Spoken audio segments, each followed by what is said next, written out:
Simply quoting the figures given for the dead, missing and wounded in the Falklands War gives no inkling of the continuing tragedy of the lives of those affected.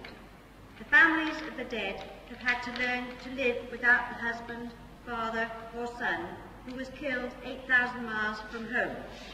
The maimed have had to try to make new lives, perhaps without a limb or with tragically disfiguring injuries from terrible burns. Little is heard of those who suffered psychologically, but some men have literally had to learn to live again. The bereaved families of the British war victims have been able to visit the faraway graves, but for the relatives of the Argentine dead, even that is denied them. The recent burial of a young Argentinian pilot discovered in the wreckage of his plane has highlighted this situation. His father and sister were allowed to attend the funeral. However, in order to do so, they had to travel to this country and then to the island, 16,000 miles, when the distance from the South American coast is but 400. Mr. Jimenez would have liked his son to have been buried in his hometown, but Argentina refused to repatriate the bodies of the war dead, since according to them, they are buried on Argentine territory, i.e. the Malvinas. Whether it may now prove possible for other relatives to visit the Argentinian burial ground remains to be seen, but previous attempts have foundered over Argentina's refusal to accept conditions and wording which it says imply recognition of British rule.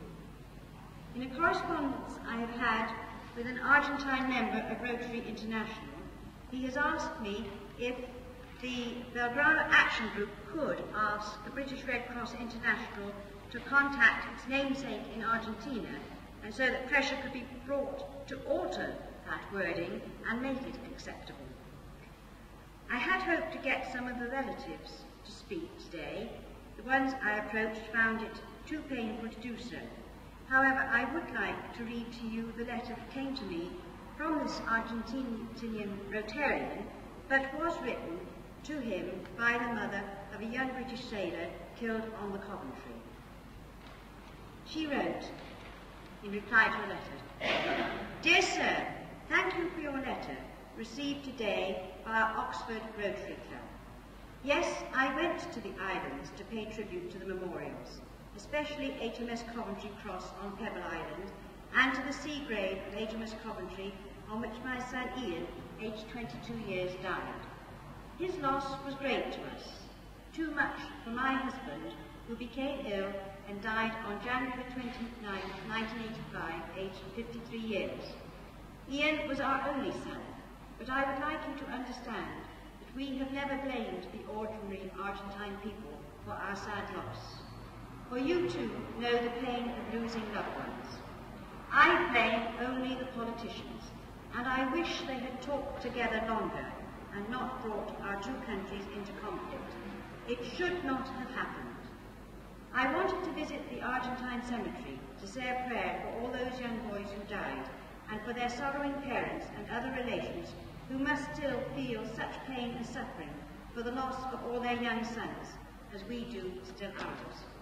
I hope it will be some comfort to you all to know the Argentine cemetery is in a very quiet and peaceful location, and the graves are well cared for. But I felt very sad that many were unnamed and only had the inscription, an Argentine soldier known only to God. Many of those boys were so young, even younger than my own son. I remember reading somewhere that grief has no nationality, and this is indeed true, for we all suffer the same heartache. To all those who lost loved ones in the South Atlantic conflict, I pray you find enough strength to bear the loss, and may you find peace in your hearts soon. After the war, the bereaved found a lack of humanity, confusion, and poor organisation in dealing with their needs, and it took a campaign by a journalist, Jean Carr, in order to ensure that adequate compensation was eventually forthcoming for the relatives of the dead and for the medically discharged. She has chronicled this in a book, another story, Women in the Falklands War, and her feelings are possibly summed up in this sentence. It is appalling that a system that could so rapidly mobilise a 28,000-strong task force was so incapable of dealing with the consequences of such a brief, bitter war. On the 4th anniversary of the war earlier this year, members of the Malvinas Veterans Group, which represents 6,000 of the 8,500 soldiers who served in the islands, set up a protest camp in the Plaza of the Republic in Buenos Aires. The plight of some of them is distressing, as the Veterans Benefit Bill, 1984, had not been passed by the Argentine government, and so former servicemen had not been given the tests they needed to determine what assistance they required to enable them to return to a normal life. And this is 4 years after the war. The islanders themselves have had to learn to cope with the different situation from before 1982. Perhaps one way in which they, the islanders, have suffered is that their relatives have had to be brought to Britain when seriously ill, and some have died here, thousands of miles from their own families. The opening of the new hospital next year will alleviate this difficulty, but apparently the snag there is that that hospital is going to be extremely costly to operate. Since the war, young servicemen have died in accidents that have occurred whilst they have been helping to maintain Fortress Falklands, and such tragedies are bound to continue as long as we are keeping a large number of personnel on and around the islands. The establishment from next February of the Falkland Islands Interim Conservation and Management Zone, the FICZ, of 150 miles, and the formal assertion of the government's right to a fisheries limit of 200 miles around the islands, as announced at the end of this October, may possibly lead to patrols in hazardous weather and therefore to more casualties.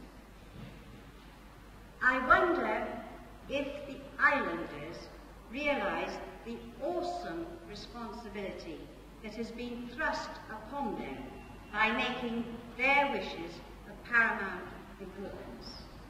When they hear of the vast sums that this country can ill afford being spent on the Falklands, when they see pictures of the men terribly maimed, their lives shattered, when they think of the bereaved mothers and wives and the fatherless children, do they not realise that this is the price to be paid by others, not themselves, for the veto that their wishes effectively is put on any negotiations?